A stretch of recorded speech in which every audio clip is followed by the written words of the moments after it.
Hello and welcome to Turing Dev Talks. My name is Jose and I'll be your host for today. And I'm tuning in from Montreal, Canada. And on the panel, we have Mohamed, an expert in JavaScript and another program language like Python and Java. And today he will be sharing valuable information with JavaScript. Hey, Mohamed, how are you doing? First of all, I'd like to thank you a lot for joining us today. And you are from Egypt, and how is the weather there? How the work is treating you? My day is awesome. Thanks for asking. So actually, I'm from Cairo, Egypt, but since we are working remotely, I usually travel. Right now, I am in Tanzania, in Dar es Salaam, Tanzania, and the weather is warm. It's very nice, actually.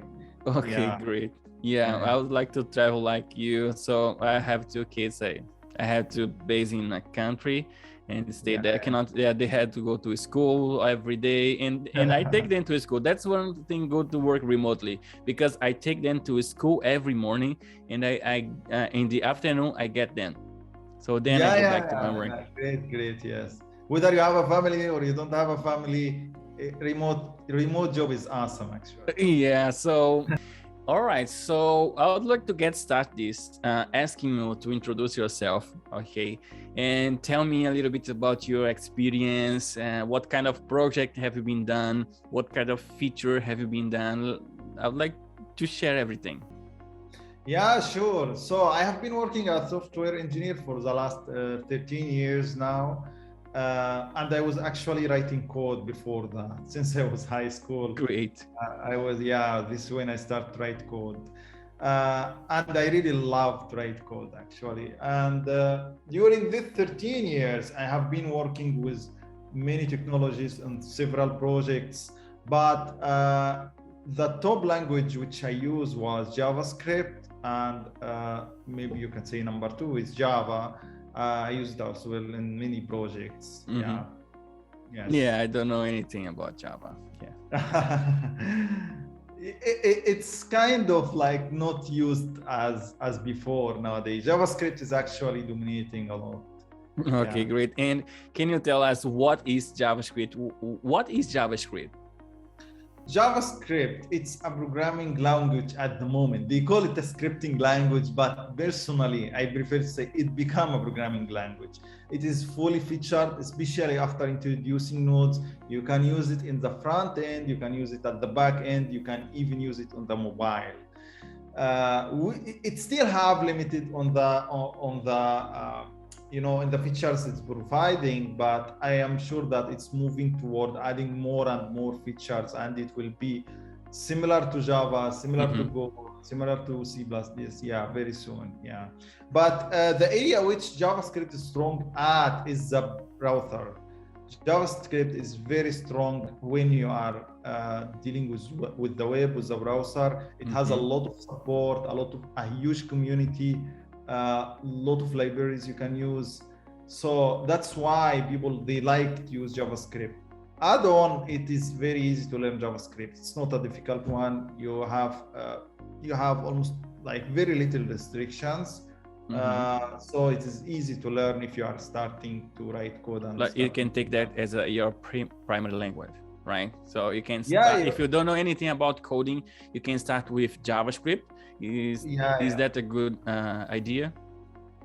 Yeah, sure. If you would like to be working as a web engineer, even back-end engineer, since we introduced Node, now almost everybody is using Node on part of their projects.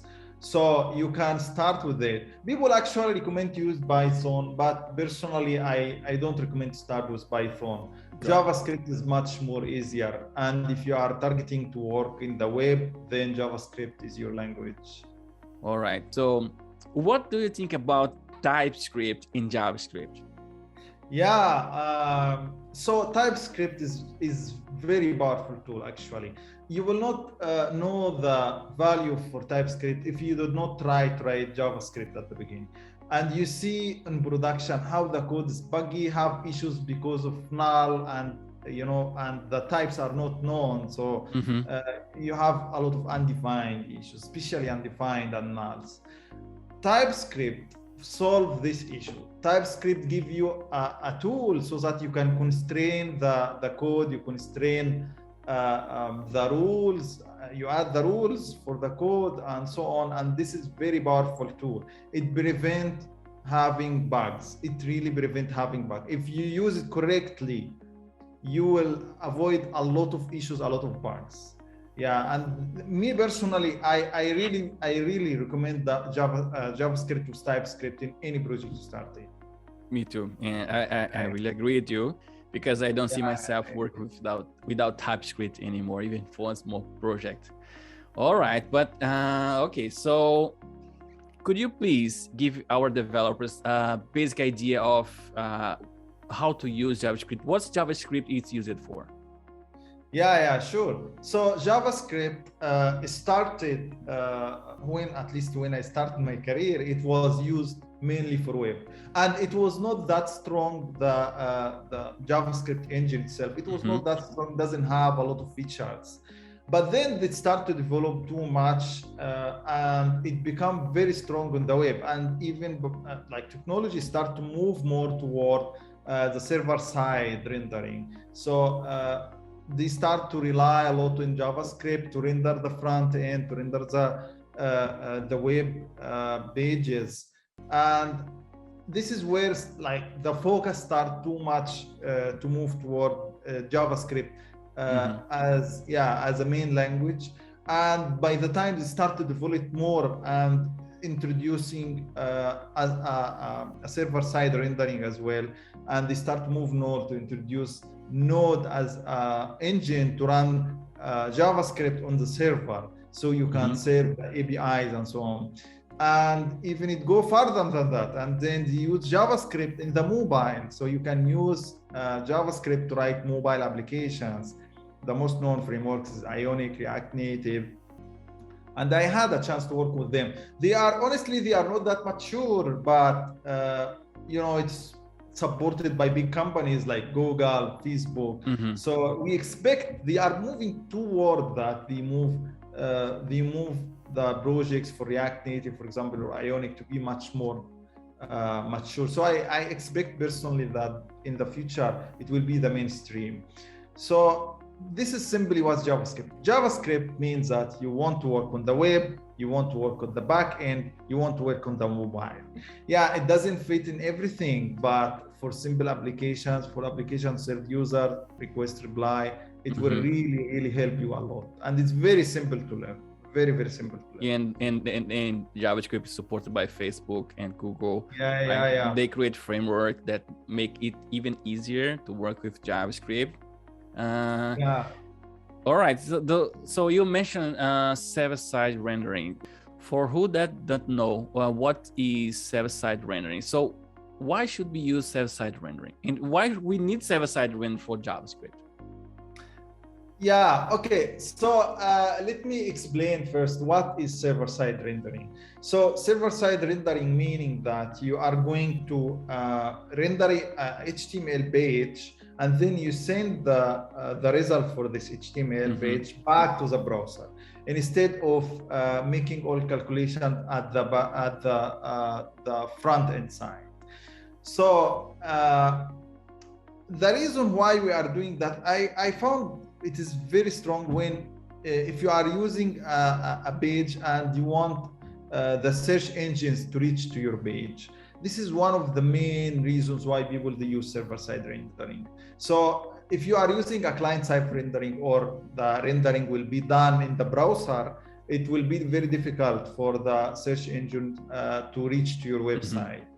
But if you render the whole content of the page at the server, and then you send it back to the browser, by this the engines, the search engines, they are going to reach your website easily. This is one of the most used cases why we are using server-side rendering. Another thing is also about caching the pages, and then there are some other stuff, like instead of caching the page at the client side, so the same client, if he opened the page, it will not be loaded. But if another user open the page, it will be loaded again. So to avoid such condition, we do a server-side rendering, and then the page will be cached at the server side. Then any user can access it, okay, and it will be cached. So it will be much more efficient. There are other many several use cases, but those are some of the most used use cases. Got it. All right. And you mentioned that with JavaScript, we can create web pages, right? We can develop apps for mobile apps, for example. We also can work with 3D technology, right? We also can work with desktop applications, right?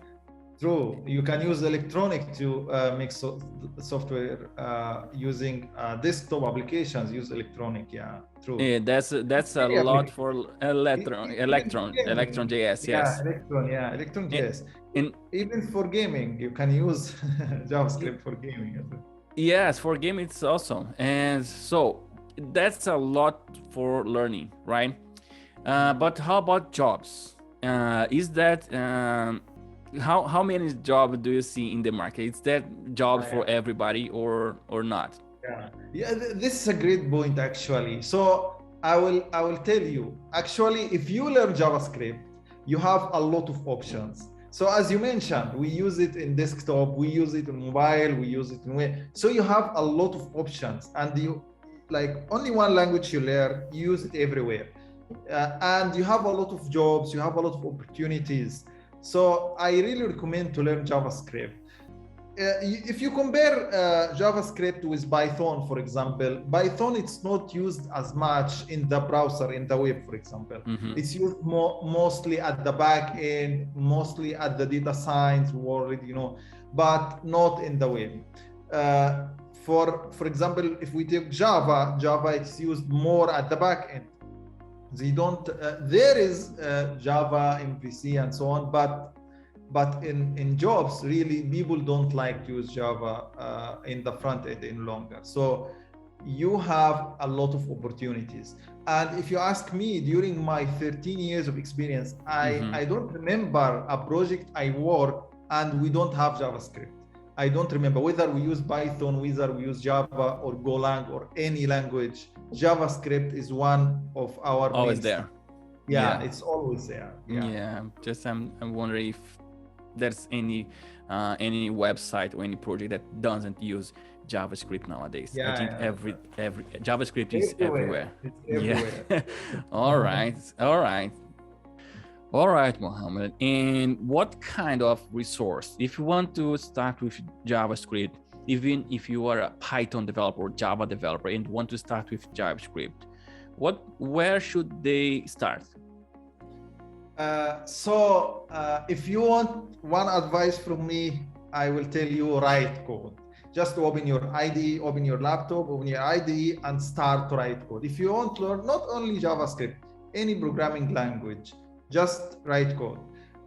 Me personally, when I started, I tried to read some resources. One of the great resources, and it's very old, is W3 Schools, for example. You can use also Udemy, you can purchase from Udemy, even YouTube. You have a lot of resources available online. You can just pick one of them and start to write code. And by the time you will know the concept, you understand how to define a variable, how to make a loop, and so on. You start to somehow deliver some, real life examples, like a website, like a node application, and so on. This is the ideal way to learn. Just pick your resource, write code, and apply in real life example. And then when you get into the job, you will advance your skills. You start to face real-time problems, production issues. One of the problems, for example, we were talking about is TypeScript. Why do we need TypeScript? Why do we use TypeScript?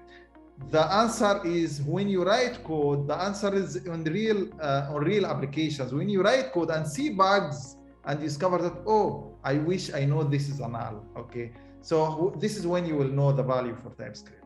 So this is my advice: write code, and and you will be good. By the time you will learn and you will advance your skills. Great. And one question that they ask me all the time is how I get up to date. Yeah, that's a valid question as well. So there are many resources, but Mozilla is the one which you can say it is the main company who's they are not developing the engine for JavaScript, but they have a great resource. They have a great resource about JavaScript, and actually Mozilla is responsible for kind of the standard for the web in general.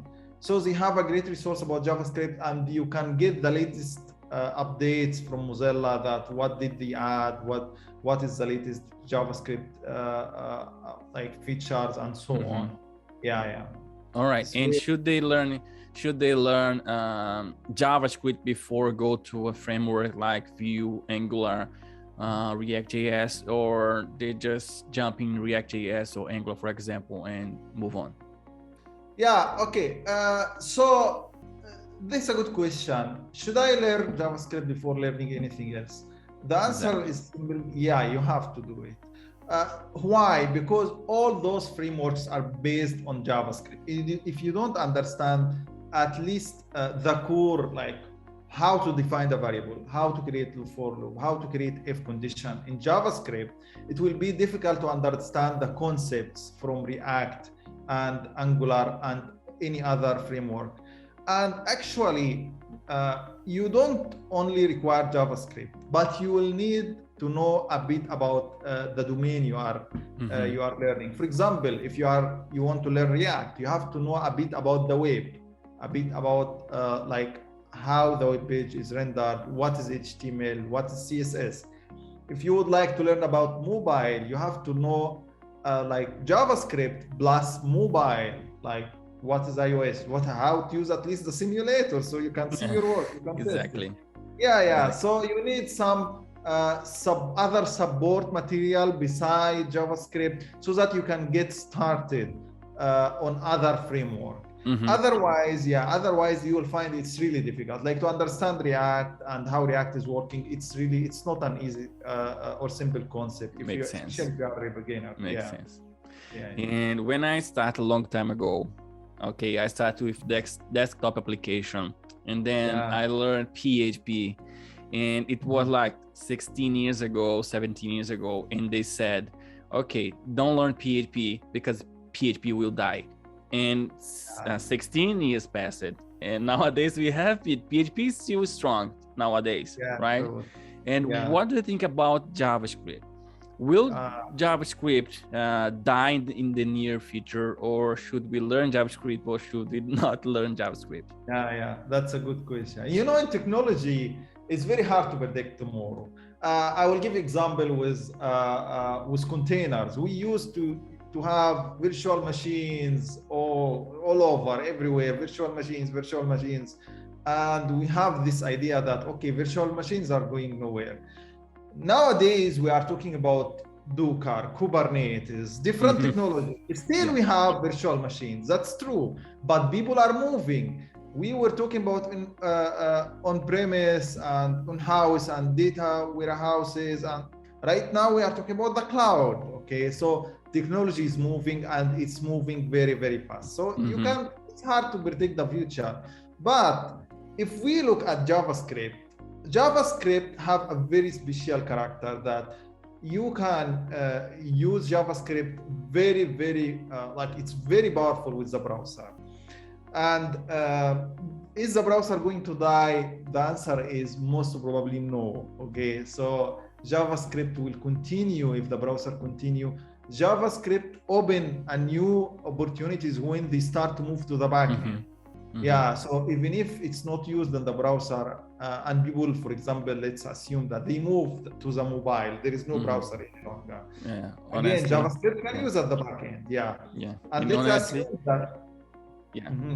Sorry, go on. And then if you assume that we will have a powerful other technologies in the backend, you still have JavaScript on the mobile apps. You still have JavaScript on the desktop apps.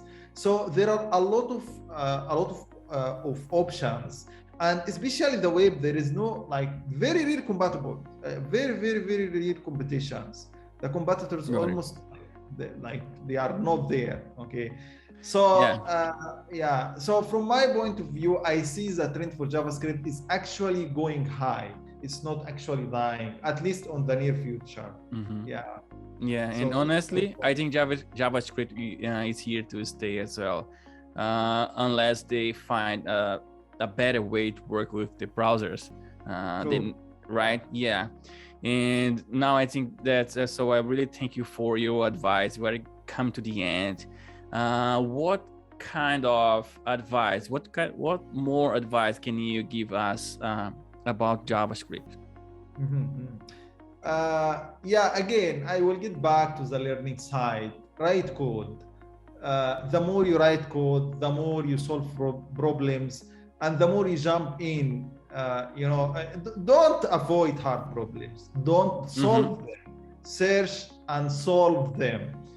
The more you solve hard problems, the more you are scaled. And software engineering, it will really pay off for you. It will really pay off. When I started years ago, I was getting much less salary. I don't know a lot of stuff, but don't be worried. I was like you one day. I think everybody expert can tell you that. They don't understand a lot of concepts. They don't know many stuff. But by the time we get more experience and you are really required, everybody want to hire you. You will have double, triple, even more than that of what you are getting now. So it's a worthy scale to learn and write code and try hard and work hard, and everything will go on your side. And don't forget also to apply for Turing. You will get a really good job. You will work with smart people. You will advance your skills. You will upgrade your career. I really advise you to join Turing, and you will really enjoy working on Turing, and you will really enjoy working in remote job as well. Yeah, that's great. Thanks for sharing your experience. And I just reinforce, if you want to get work remotely for companies on US and Silicon Valley company, go to turing.com/jobs, find your job, apply for it, complete your profile, take the Turing test, and then who knows, you'll be here the next time, talk with me or talk with another. You will be here. You will be here. Yeah, okay, great. All right. Thank you again, Mohamed, for joining us today, for being part of our Turing community. So you are an expert in JavaScript. You passed it through the vetting process. And so if you are a developer and we would join Turing community, go to Turing website, /jobs, apply for your jobs, take the Turing test, passing the vetting process, prepare yourself, and then you'll be here. And who knows, you'll be here and talk with me, talk with us, and share your knowledge as well. If you want, you can follow us on Facebook, Instagram, Twitter. We can follow us on Clubhouse as well. We have so many events happening during all weekends. And if you have any question, you can reach us at support@turing.com. Where's your ticket? Ask us. We'll work hard to get your answers. All right. Cool. Yeah, thanks all. Thanks everybody, and thank you for hosting me. And I hope to see you soon in Turing. No, that will be my pleasure. Let us know in the comment section below what do you feel about this video. If you like it, don't forget to give us the big fat thumbs up, subscribe to Turing's channel, and I hope to see you all again.